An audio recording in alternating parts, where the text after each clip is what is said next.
pastaj për kushtim tjetër që mund të ndalë. Dakor, për çështje interpretimesh. Firmat e gjitha këtyre që ju thot kanë firmën e zonës Balluke dhe zotit Rami, jo zotit Berisha. Pra, deputeti i zonës ka kanë aty, Partia Demokratike ka kanë aty, sot zoti Berisha dha dhe një deklarat, i pyetën për çështjen dhe tha që deputetët e Partisë Demokratike po merren me çështjen sepse ka 3 palë pretendimesh, pra.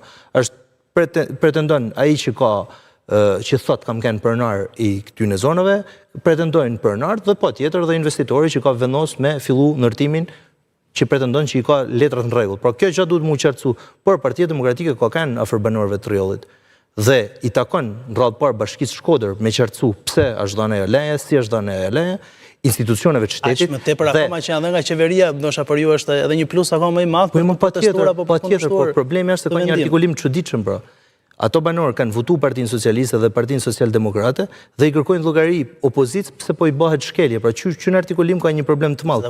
Pra krijon një lloj distancimit, që më duket gati istisun me Partinë Demokratike, sepse aty shkunen edhe deputet të Partisë Mundësia dhe Televizjes bashkë, dhe atyne, pavarësisht se erdhen mas deputetit të Partisë Demokratike, i thonë ju jeni të parë që vini këtu. Pra, sikur ka një lloj distancimit dhe kjo nuk është hera parë që ndaj Partisë Demokratike ka këtë lloj distancimit, sepse dojnë me majtë mirë me qeverinë, duke u kompleksu nga prezenca Partisë Demokratike në protesta. Kjo kanal gjithmonë ju duhet ta keni ndëgju, mos ta bani politike, mos ta kthejmë politike. Pra, nuk është e vërtetë që Partia Demokratike nuk është përgjigj shqetësimit banorëve, s'ka pas në i thirrje me pas prezencë, por megjithatë zoti Kliti Hoti, deputeti i zonës, përfaqësuesi i Partisë Demokratike dhe zoti Berisha në Shkodër, në Velipoj, ka kanë prezent aty. Shqipënia është e mbushur me probleme, është e mbushur me protesta dhe shpresoj të vinë edhe gjithnjë më tepër në rritje që njerëzit me kërku drejtat e tyre dhe Partia Demokratike është në krah të çdo lloj protestuesi që proteston për drejtën e tyre. Tani për ta kthyer pak me nota kështu, po themi një batut, jo se për ta banalizuar, por fakti që ju keni edhe protestën ditën e nesërme ndoshta u shërbenin ata, u bënin në farforme janë qytetarë. Marrëdhënia me qytetarët, me banorët nuk është një marrëdhënie interesit reciprok mes Partisë Demokratike dhe banorëve. Interesi i jonë dhe i banorëve shpresoj të jetë interesi kombëtar, pra.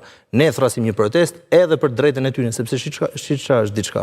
Ato njihen ndoshta të pamërojtur, pra nëse janë drejtën e tyre, unë nuk e di tamam çështjen. Thash edhe një herë, janë 2 palë pretendues. Çështja duket që Jo, unë e kam pa, po ka të gjitha palët pretendojnë që kanë tituj përgjegjësie të sakta.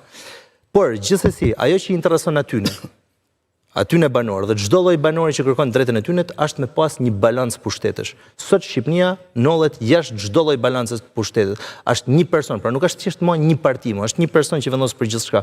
Dhe kjo nuk i intereson askujt. As ne nesër në pushtet nuk na intereson me pas pushtet plot Partia Demokratike.